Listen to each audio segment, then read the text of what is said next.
Bom, então vamos agora falar sobre o neomendelismo, né? A continuação dos estudos de Mendel, principalmente. Mas vamos começar falando, né? Antes da gente entrar exatamente no neomendelismo, vamos entrar um pouquinho e entender os mecanismos principais aí, mais frequentes, de dominância completa. Entender um pouquinho como é que acontece, né? Essa dominância completa que a gente viu, né? O princípio da dominância que o Mendel descobriu ao estudar lá as ervilhas, né? O Mendel observou que acontecia uma dominância, né, em um alelo em relação a outro, tá? E esse tipo de dominância a gente já vai começar a chamar de dominância completa ou total, tá? Vai ser importante para o restante aí da aula de hoje. E o que acontece na dominância completa? Acontece que os homozigotos dominantes, eles apresentam o mesmo fenótipo do heterozigoto. Então, eu trouxe aqui o exemplo que a gente viu até hoje, mais cedo, né? Que a gente tem aí os cachorros, né? Com as colorações de pelagem preta e caramelo. E a gente tem justamente, né? O alelo azão é o alelo dominante, que determina a coloração preta. E a gente vê, então, o cachorro homozigoto dominante, que é o parental aqui, com o mesmo fenótipo, cor preta, do cachorro heterozigoto azinho, tá? E no endocruzamento, né, dessa geração F1 heterozigota, a gente vai ter uma proporção fenotípica, né, de 3:1. Isso nós já falamos hoje, tá? Nesse mecanismo de dominância completa, para a gente começar a entender o mecanismo realmente molecular, bioquímico, com que pode acontecer essa dominância, quem é que nunca se perguntou, mas como é que um alelo fica dominante em relação ao outro, né? Para isso, a gente tem que entender um pouquinho sobre os alelos, aqueles que são selvagens, daqueles que são mutantes. Alelos selvagens, eles são chamados assim porque são os alelos, são variações uma variação daquele gene, né? Uma sequência daquele gene que foi a originária, a que surgiu primeiro, tá? Aquela que é a originária. Muitas vezes é mais frequente na população, algumas vezes não, tá? Mas por estudos moleculares a gente conseguir entender, né, qual que é essa sequência aí originária, tá? Que é então um alelo selvagem. E nós temos aí os alelos mutantes. O que é o alelo mutante? Bom, o alelo selvagem sofrendo alguma mutação, que a gente conversou bastante no último módulo, né, sobre as mutações, os vários tipos de mutações e mecanismos com que ocorrem essas mutações, né? Então, a gente formaria assim, a partir dessas mutações ali na variantes então daquele gene, que são aí os alelos chamados de alelos mutantes. Um alelo mutante pode sofrer uma outra mutação e também formar um outro alelo mutante, tá? Então, o alelo mutante ele pode ser proveniente, né, de modificações do alelo selvagem e de modificações em um alelo mutante, né, um alelo que já era mutante. Bom, lembrando um pouco de como é que acontece a mutação, né? Por exemplo, né, um pareamento, né, mal feito ali durante a replicação, já mostrei essa figura para vocês, e não acontecendo uma correção, né, desse mau pareamento pelo sistema de reparo, né, acaba se fixando uma mutação, né, e a gente gera aqui esse mutante, tá? E aqui estão os organismos que receberam o DNA sem essa mutação, tá? Então, os organismos com a sequência originária, tá? A sequência originária e, portanto, os selvagens.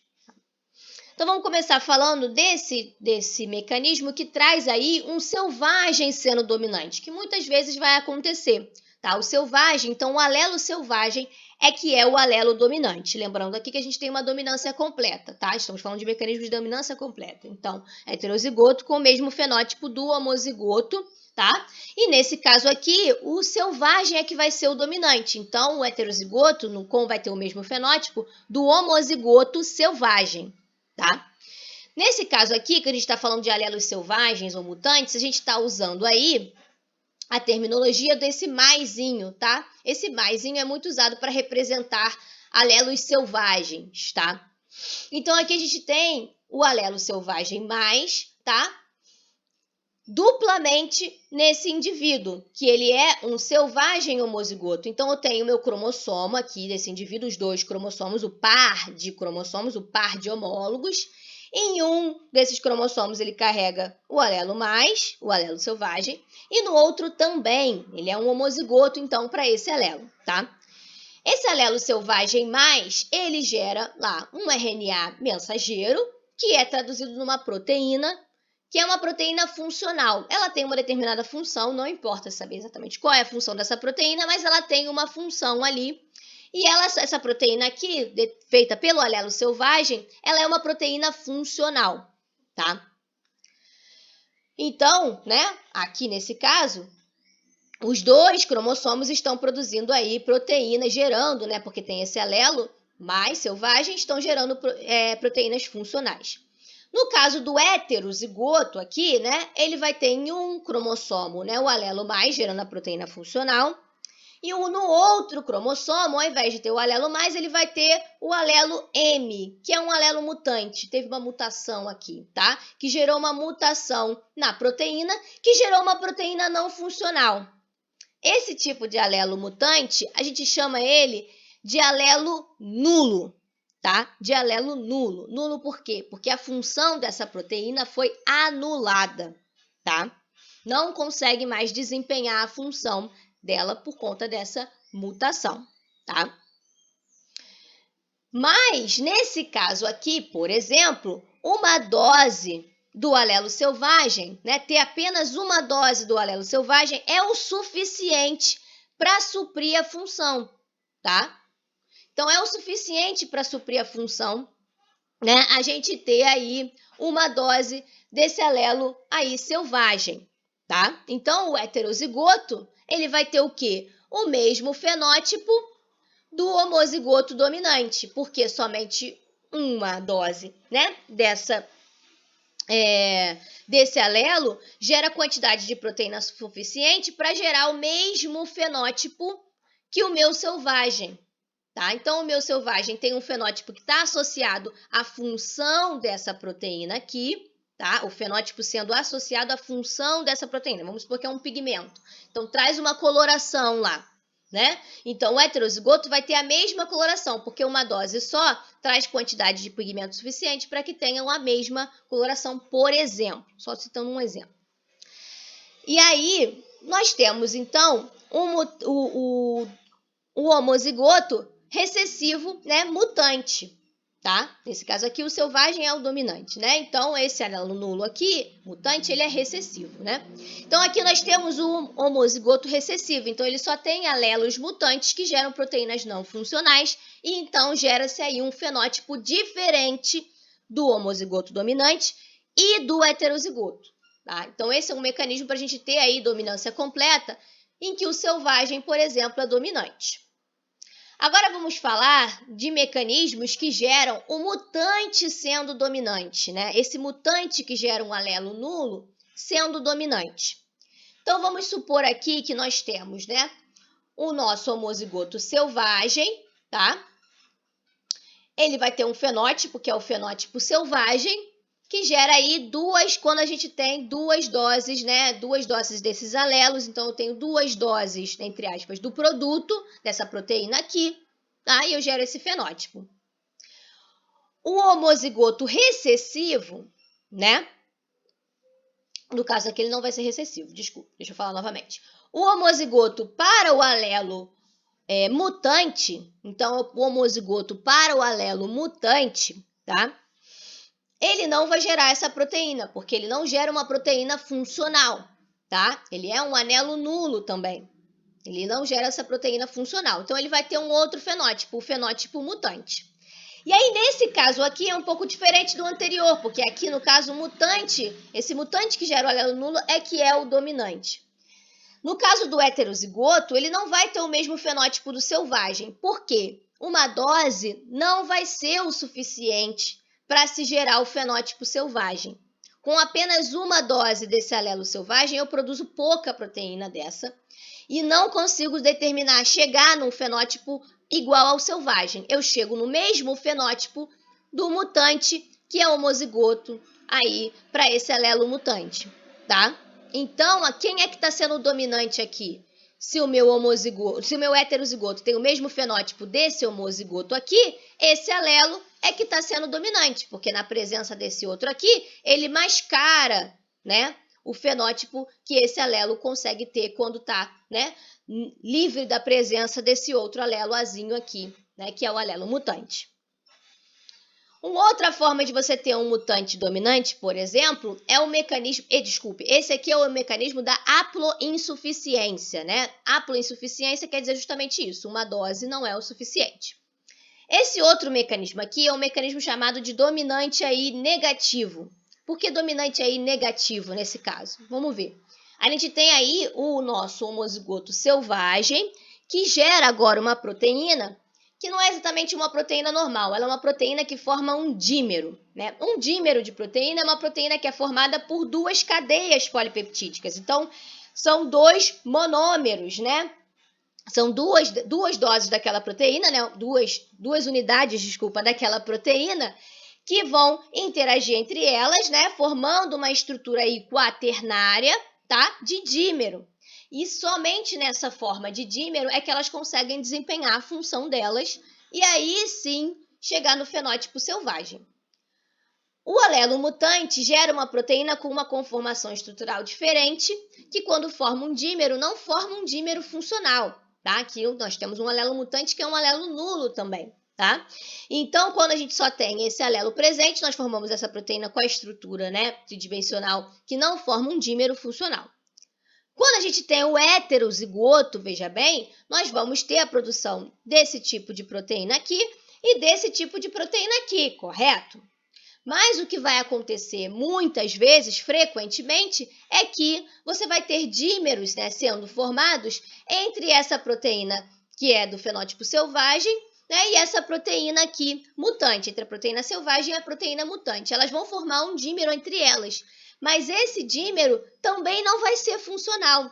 Isso quer dizer que a proteína mutante, ela está interferindo na função da proteína selvagem, formar esse dímero perfeitinho aqui, que consegue gerar a função. Então, o que acontece é que esse heterozigoto, ele vai ter o mesmo fenótipo do homozigoto mutante, por isso o mutante vai ser dominante. Mas por um mecanismo de dominante sendo negativo, né? Esse dominante aqui, ele está tendo uma ação negativa em relação a esse alelo aí selvagem, tá? E por isso ele acaba dominando também ali no heterozigoto e gerando o fenótipo mutante, né? No caso aí no heterozigoto, tá? Bom, esses são aí esses mecanismos que eu queria mostrar aí para vocês. Agora vamos começar a falar das extensões do mendelismo, tá? Vamos começar falando das interações entre alelos do mesmo gene, tá? O Mendel encontrou, né, a interação entre alelos do mesmo gene, a interação do tipo dominância completa, né, que eu falei para vocês, né?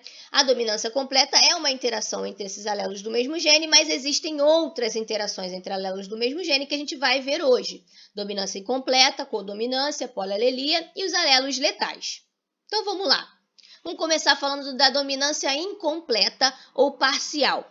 Quando eu tiver uma dominância incompleta ou parcial, o fenótipo do heterozigoto, ele vai se mostrar intermediário entre o fenótipo dominante e o fenótipo recessivo. Então, quando eu tiver o heterozigoto, ou seja, um alelo dominante, um alelo ali recessivo, né, você não vai ter uma dominância completa, tá? Esse alelo aí, que seria o dominante, ele não vai dominar completamente em relação ao recessivo, tá? Ele vai ocorrer uma interação entre eles que vai gerar aí um novo fenótipo, mas um fenótipo que é intermediário, tá?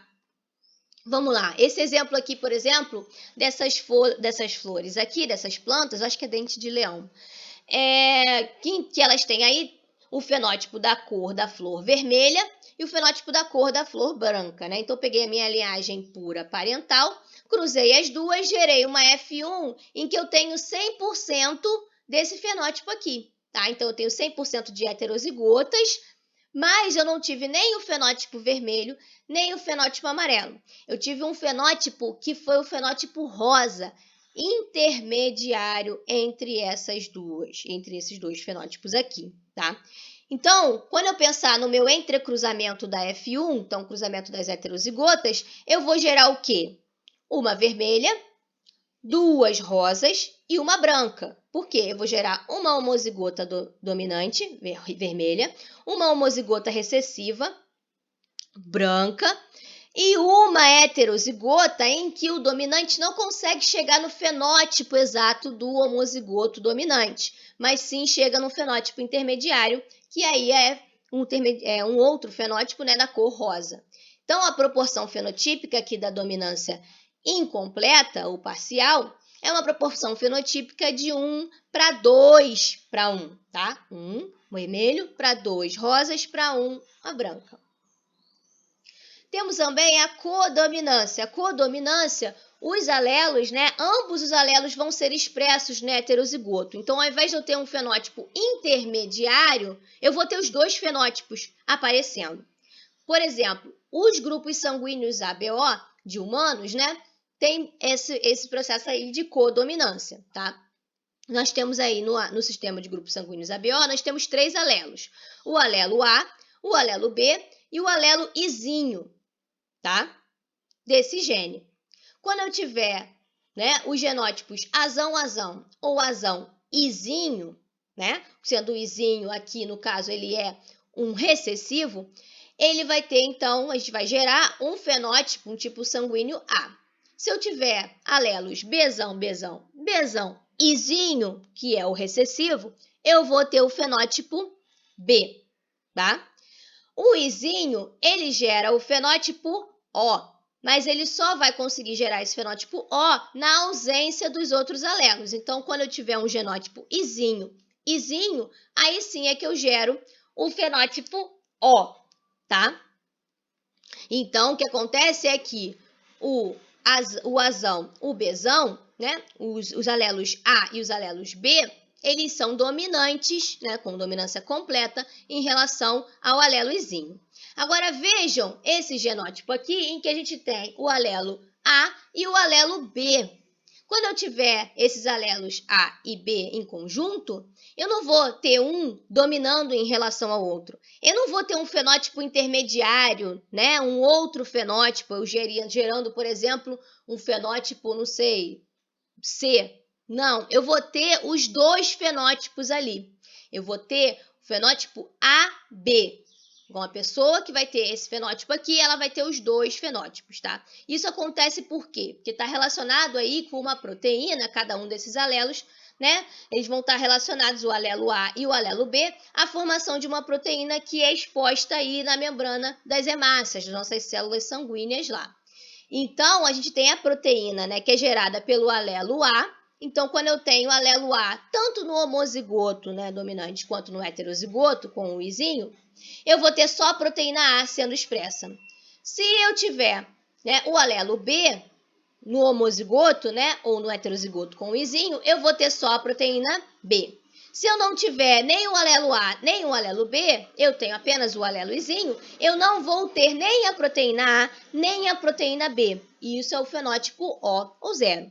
E a gente vai ter, no caso desse indivíduo aqui heterozigoto A e B, e tem o alelo A e tem o alelo B, ele vai ter o fenótipo AB porque ele vai estar expressando as duas proteínas, tanto a proteína A quanto a proteína B, tá? Então, relembrando, alelos A e B, eles têm uma dominância completa em relação ao alelo Izinho, e os alelos A e B têm entre eles uma relação de codominância, tá? E a gente usa muito essa terminologia aqui para mostrar, né, a dominância e a codominância, né? A gente tem aqui, né, A e B dominando em relação ao Izinho, e a gente usa esse símbolo de mais. E a gente tem entre o alelo A e o alelo B uma codominância, usamos esse símbolo aí de igual. Os alelos múltiplos, né, ou chamado também de polialelia, tá?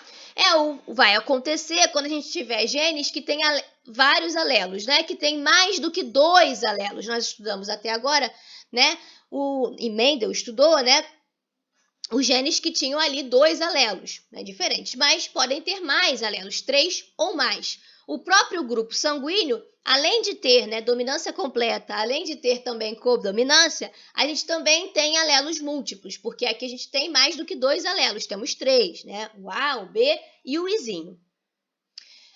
Existe um outro exemplo, né, em que a gente tem mais do que 2 alelos, né, inclusive temos 4 alelos, que seria aí o exemplo da coloração da pelagem de coelhos, tá? E aí a gente tem os fenótipos preto, chinchila, himalaio e albino, tá? Cada um deles associado aí a um alelo específico, o alelo Czão, CH, H e Czinho. E a gente aí consegue já formar o que a gente chama de séries alélicas, né? E aí a gente pode estudar a relação entre esses alelos. Aqui, por exemplo, nós temos relações de dominância completa, né? Em que o Czão, ele domina sobre CH, H e Czinho. O CH domina sobre H e Czinho. E o H domina apenas sobre Czinho, que é o recessivo, né? Em relação a todos eles, tá?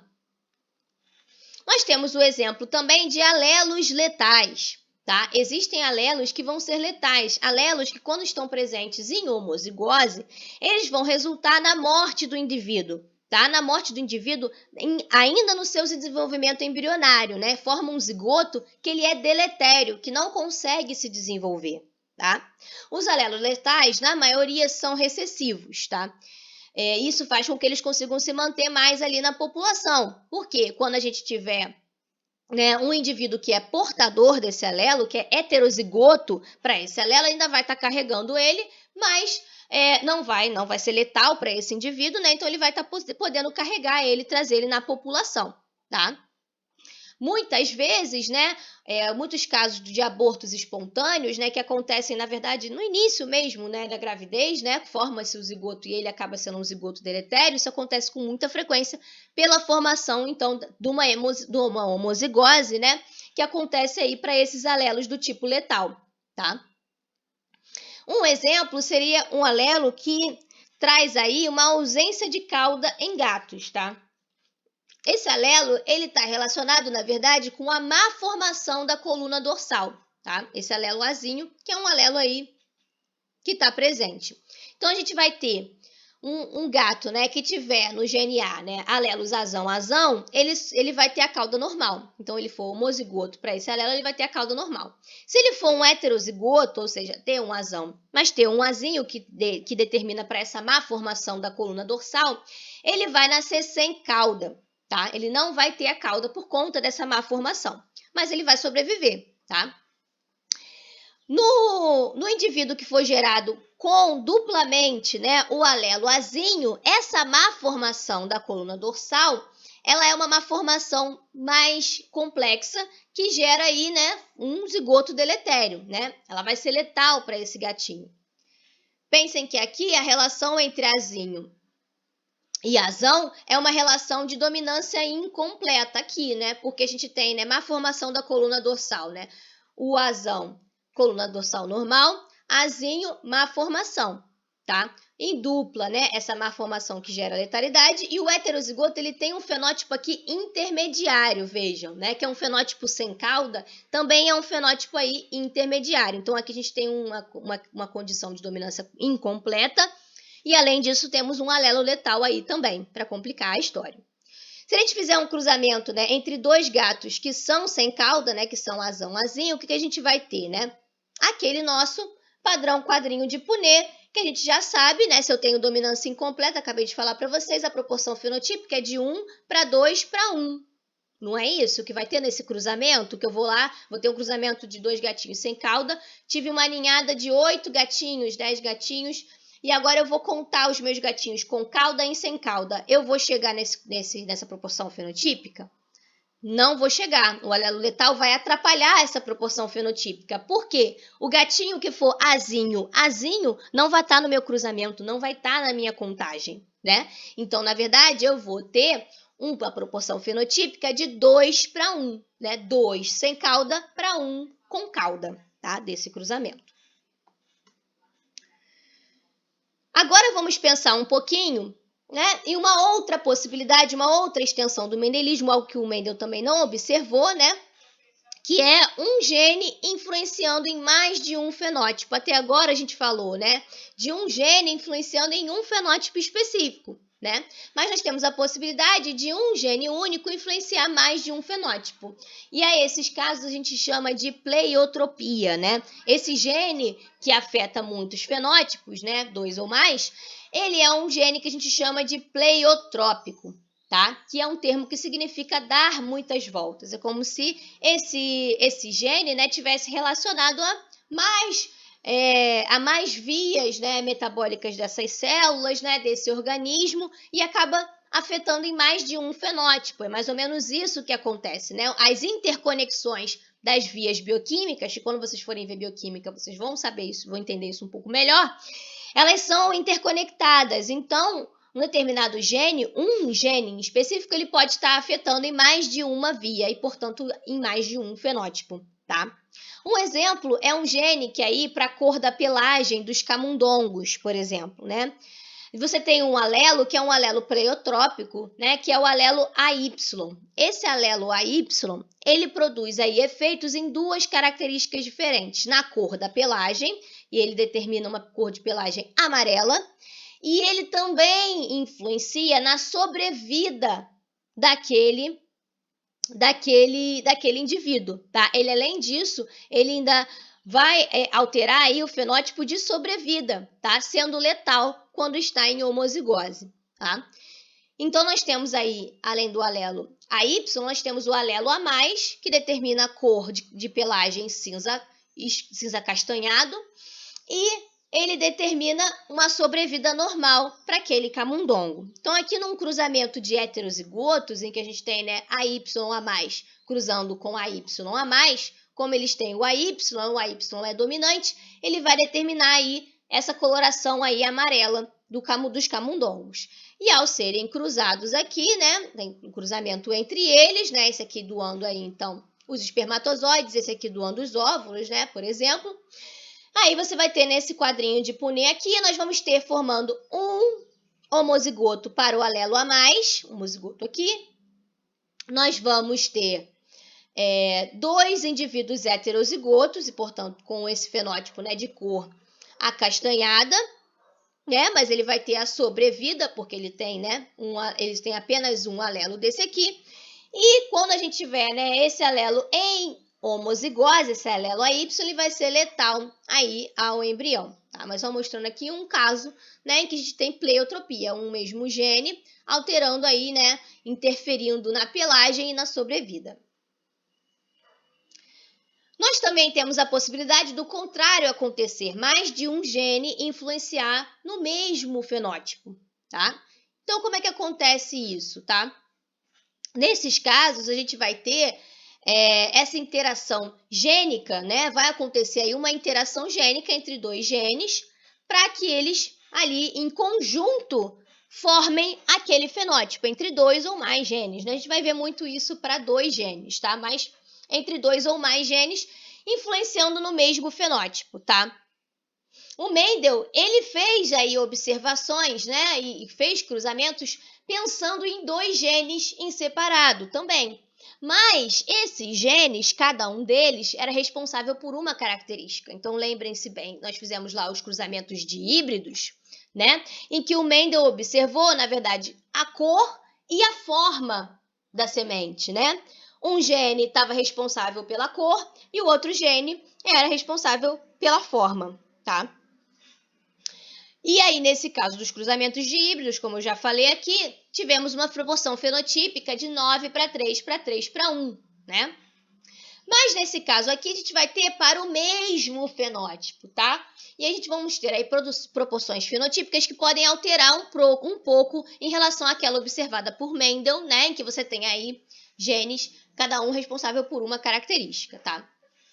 Então, nós vamos ter aí, por exemplo, né, genes que podem estar interagindo na mesma via bioquímica, trazendo uma proporção fenotípica de 9 para 7. Genes que estão interagindo, né, de forma não epistática, trazendo uma proporção 9 para 3 para 3 para 1. E genes que podem interagir de forma epistática, com a epistasia aí dominante e a epistasia recessiva, tá?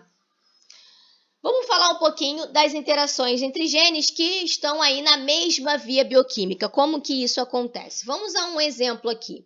Nós temos o exemplo da pigmentação dessa flor aqui, dessa planta. Temos o pigmento, né, que gera a coloração roxa, e nós temos a flor branca, tá? Então, como é que eles descobriram isso, né? Todos isso que a gente falou, né? Isso tudo foi descoberto a partir de cruzamentos, né? E realmente observando as proporções fenotípicas, observando ali os mecanismos com que podiam acontecer, né? Todas essas variações, essas extensões aí do mendelismo. Essa aqui, por exemplo, a pessoa veio e fez um cruzamento de uma flor branca com outra flor branca, tá? Parental, as duas parentais, aparentemente fenótipos idênticos. Se a gente estivesse trabalhando, né, falando de um mesmo gene, tem fenótipos idênticos, são linhagens puras, isso quer dizer que elas têm o mesmo genótipo, né? Mas não foi isso que aconteceu. Quando foi cruzada a branca com a branca, tiveram aí uma F1 de 100% roxa. Para piorar a situação, ao fazer o entrecruzamento dessas flores roxas heterozigotas, né? E aí, no caso, não vai ser heterozigota só para um gene, vai ser para dois. Você teve ali, ao invés de uma proporção, né? Se ela é uma heterozigota para somente um gene, eu já sei que vou ter uma proporção fenotípica entre cruzamento de 3 para 1. Mas a proporção fenotípica foi de 9 para 7. 9 para 7. Por que foi de 9 para 7? Vamos pensar aqui. Nós temos aí o pigmento roxo, que gera, então, o fenótipo da coloração roxa da flor. Para que ocorra a produção desse pigmento e, portanto, fenótipo, nós temos que ter aí dois genes que estão relacionados à produção desse pigmento.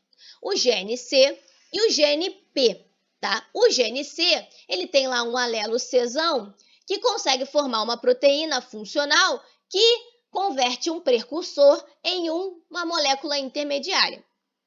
E o gene P, ele tem o alelo Pzão, que consegue converter esse intermediário no pigmento roxo, tá? Mas os alelos Czinho do gene C e Pzinho do gene P, eles são alelos nulos, produzem proteínas não funcionais, tá? Isso quer dizer o quê? Que para eu produzir o meu pigmento roxo, eu preciso minimamente de um alelo Czão e de um alelo Pzão. Esses dois genes são necessários para a formação desse mesmo fenótipo. E eles estão interagindo porque eles estão na mesma via bioquímica, tá? Então, o que vai acontecer aqui? No meu cruzamento da minha dupla heterozigota, agora a gente sabe que não é só um gene, é que na verdade eu tenho uma dihíbrida. Tem uma dupla heterozigota. Eu cruzei essa branca de linhagem pura com essa outra branca de linhagem pura, embora elas tivessem o mesmo fenótipo, elas tinham genótipos distintos, tá? E elas tinham genótipos aí distintos. E aí assim eu formei a minha planta roxa, tá? Que era uma dupla heterozigota. Ela era uma Czão, Czinho, Pzão, Pzinho, tá? E aí eu vou fazer o meu cruzamento de F1 com F1, agora pensando nos dois genes, né? Coloquei aqui os gametas que são produzidos, né, por essa dihíbrida e faço o meu quadrinho de Punnett igual aos que a gente observou para dois genes, tá? Que é um quadrinho 4x4 com 16 entradas, tá? Beleza. Então, eu fiz esse cruzamento aqui e gerei aqui os meus genótipos, mas os fenótipos vão ser o quê? Quando eu não tiver um Czão e um Pzão, ao menos, por exemplo, aqui nessa homozigota recessiva, ela vai ser branca. Só que, se eu tiver Czinho, ela vai ser branca, porque se não tiver a proteína que vai converter precursor intermediário, não tem intermediário para ser formado o pigmento roxo. Aquelas que tiverem Pzinho também vão ser brancas, porque eu não vou estar convertendo o intermediário no pigmento roxo. Então, todas aquelas, né, que tiverem, né, não tiverem pelo menos um Czão e pelo menos um Pzão, vão ter o mesmo fenótipo. Vamos olhar aqui. Por isso que a gente teve uma proporção de 9 para 7. 9 roxas, só contar aqui, para 7 brancas. Por quê? As roxas, elas têm genótipo Czão, qualquer coisa, Pzão, qualquer coisa. Minimamente o Czão e o Pzão estando presentes, eu vou conseguir formar o meu pigmento roxo. Mas, Se eu não tiver Czão e Pzão minimamente, ou seja, nos casos em que eu tiver Czinho, Czinho, Pzão, qualquer coisa, nos casos que eu tiver Czão, qualquer coisa, Pzinho, Pzinho, e no caso em que eu tiver Czinho, Czinho, Pzinho, Pzinho, todos esses genótipos aqui vão gerar a coloração branca. E por isso a gente vai ter esse 9 para 7. Pensem que o 7 ele é o quê? O 3, 3, 1 somados. Eu deveria ter aqui, talvez, fenótipos diferentes, mas eu não estou tendo, porque esses dois genes que estão interagindo estão formando esse mesmo fenótipo, tá? Branca. Vamos dar um exemplo aqui de uma outra interação na mesma via bioquímica, que tem muito a ver com o que a gente viu no último módulo, tá? De regulação gênica. A gente falou sobre a regulação gênica, né? Em que a gente pode ter lá um gene para uma proteína, que produz uma proteína que tem uma determinada função, mas vão ocorrer ali, para que esse gene seja transcrito, a gente falou que a transcrição, ela depende da regulação para que aconteça essa transcrição, né? E depende aí dessas proteínas que vão trabalhar ali no promotor, vão se ligar nas regiões regulatórias para ativar esses genes, para que eles sejam de fato transcritos, tá? Lembra lá da proteína ativadora? Então, a proteína ativadora é uma proteína, então tem um gene relacionado a essa proteína que produz ela. E esse gene, eu falei para vocês lá, que era um gene chamado de regulador. O gene que expressa proteínas que são regulatórias é um gene regulador. Então, nós temos aqui, por exemplo, o gene da proteína A e o gene que regula a expressão da proteína A, tá? Então, vamos lá. O gene regulador, ele tem o alelo R+, e esse alelo R+, produz uma proteína ativadora funcional, que vai lá para o gene da proteína A e consegue se ligar na região regulatória ali, no seu sítio de ligação ao ativador, e consegue ativar a transcrição desse gene. E nós temos o alelo para o gene A, que é o alelo A+, que gera uma proteína funcional, que é essa proteína aqui roxinha, que vai conseguir desempenhar a sua função. E aí eu vou ter um fenótipo, tá? Um fenótipo proteína A do tipo selvagem sendo produzida, tá? Um fenótipo normal. Quando eu tiver, por exemplo, no gene R, no gene regulador, eu não tiver o meu alelo R+, eu tiver o meu alelo R mutante, que gera um anelo nulo, ou seja, eu gero uma proteína reguladora não funcional. Se essa proteína reguladora não é funcional, ela não vai se ligar lá no gene da proteína A e eu não vou produzir proteína A. Então, vou ter o fenótipo aí mutante, o fenótipo aí, né, de não expressar essa proteína. Se eu tiver, por outro lado, né, o meu gene regulador com o alelo mais produzindo o meu ativador funcional, mas eu tiver o alelo do gene da proteína A, o alelo A, o alelo Azinho, e não o alelo A+, eu vou estar com um alelo que também é nulo, que gera uma proteína A, não gera uma proteína A, na verdade gera uma proteína não funcional. Então, aqui, eu não tenho proteína A produzida porque eu não tenho a minha proteína reguladora. Aqui eu não tenho proteína A produzida porque, embora eu tenha minha proteína reguladora, esse alelo que eu tenho para o gene A não gera uma proteína funcional. Então, nesses dois casos aqui, eu vou ter o mesmo fenótipo. Não vai ter proteína A, né? Na verdade, o mesmo fenótipo, né, de ausência dessa proteína A, né? Ou ausência dela completamente, ou ela sendo produzida de maneira errada. Da mesma forma, eu vou ter também esse mesmo fenótipo quando eu tiver os alelos Rzinho e Azinho, né? Produzindo tanto uma proteína reguladora não funcional, quanto tendo um alelo que não conseguiria produzir uma proteína A também. Então, esses três casos aqui, eles têm aí o mesmo fenótipo, tá? Para dois genes. Então, aqui eu teria também 9, né? Teria uma proporção fenotípica de 9 desse fenótipo normal para 7. Tá? Porque Rzinho, Rzinho, A mais qualquer coisa, dá nisso aqui. R mais qualquer coisa, Azinho, Azinho, dá mesmo fenótipo daqui. Rzinho, Rzinho, Azinho, Azinho, dá o mesmo fenótipo também. E por isso teria uma relação aqui também de 9 para 7. Por quê? O gene de uma proteína e o gene regulador da expressão dessa proteína, eles estão na mesma via, eles estão relacionados na mesma via bioquímica também. Tá? Pensem nisso. A regulação gênica também entra aí. Agora vamos falar da interação entre genes, entre dois genes, do tipo não epistática. Então, dois genes sejam responsáveis pela mesma característica. Aqui, nesse caso, nesse exemplo, a forma da crista das galinhas, tá? Na forma da crista das galinhas, nós temos 4 fenótipos. O fenótipo rosa, ervilha, nós e simples.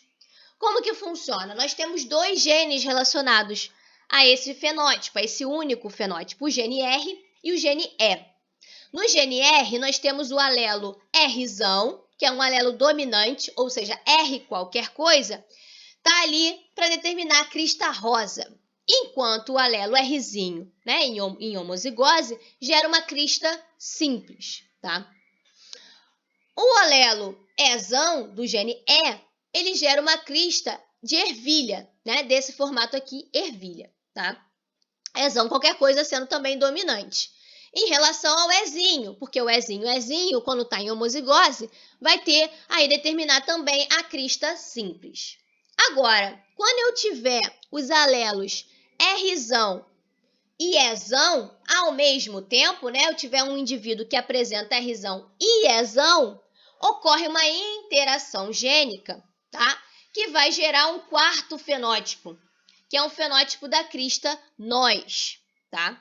Na ausência de Rzão e de Ezão, é que eu vou ter o fenótipo de crista simples. Então, vamos ver como é que fica a proporção fenotípica de um cruzamento de dihíbridos, né? Que a gente tem lá Rzão, Rzinho, Ezão, Ezinho, cruzando com Rzão, Rzinho, Ezão, Ezinho. Então, a gente vai ter aí, no caso, 9 do tipo nós, porque esses 9 do tipo nós são Rzão qualquer coisa, Ezão qualquer coisa. Então, se eu tenho Rzão e Ezão, em conjunto, interagem e formam nós. Quando eu tiver, né, Rzinho, Ezão, qualquer coisa, aí nesse caso eu não tenho Rzão em conjunto com Ezão. Eu tenho de dominante aqui apenas o Ezão, que é dominante em relação ao Ezinho, e que vai dominar também em relação, né, aos recessivos do gene R, vai deixar que se gere aí o fenótipo ervilha. Quando eu tiver Rzão qualquer coisa, Ezinho, aí eu vou ter o fenótipo rosa, né? Que é determinado por esse alelo Rzão aqui, dominando em relação ao Rzinho e também dominando em relação aqui, no caso, aos Ezinhos. E quando a gente tiver Rzinho, Ezinho, a ausência dos alelos Rzão e Ezão trazem aí sim o fenótipo do tipo simples. Tá? Essa interação não epistática, o que significa ela não ser epistática? É que quando eu tenho, né, os alelos Rzão e Ezão em conjunto, um não domina em relação ao outro. Um não se sobressai exatamente em relação ao outro, tá? Eles têm uma interação em que um não se sobressai em relação ao outro e por isso uma interação não epistática, porque eles em conjunto formam um novo fenótipo, que é o fenótipo nós, tá?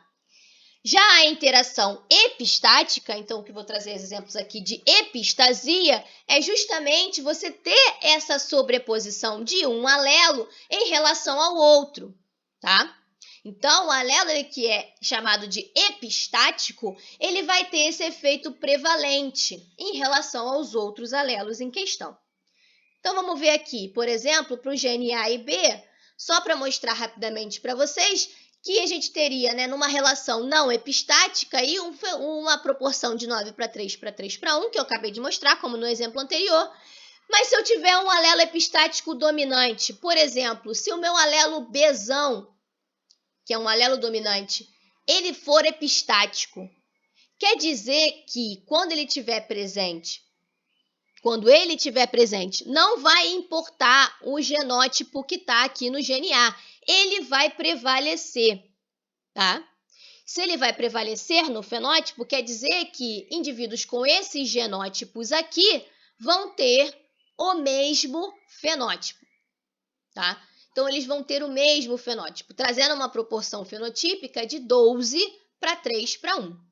Se o meu alelo epistático ele é recessivo, pode acontecer também. Então, por exemplo, o meu alelo Bzinho, ele é epistático, mas ele é recessivo. Quando ele estiver presente em conjunto com o alelo Bzão, ele é recessivo em relação a esse alelo. E aí, vai dominar lá o fenótipo, enfim, do alelo Bzão. Aqui a gente vai ter, né, a azão com Bzão em conjunto, mas quando eu tiver Bzinho em homozigose, ele vai conseguir prevalecer em relação ao que está lá no genótipo do gene A.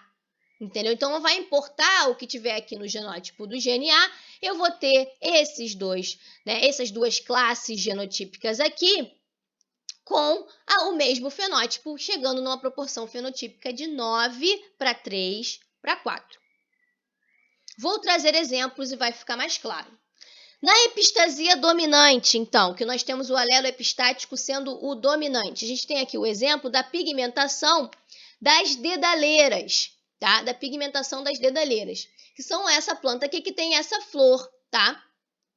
E a pigmentação dessa flor, ela é controlada aí pelo gene B e o gene W. Então, são dois genes para esse mesmo fenótipo da cor da flor, tá? Sendo que o gene D é o gene que determina a cor do pigmento que vai colorir essa flor.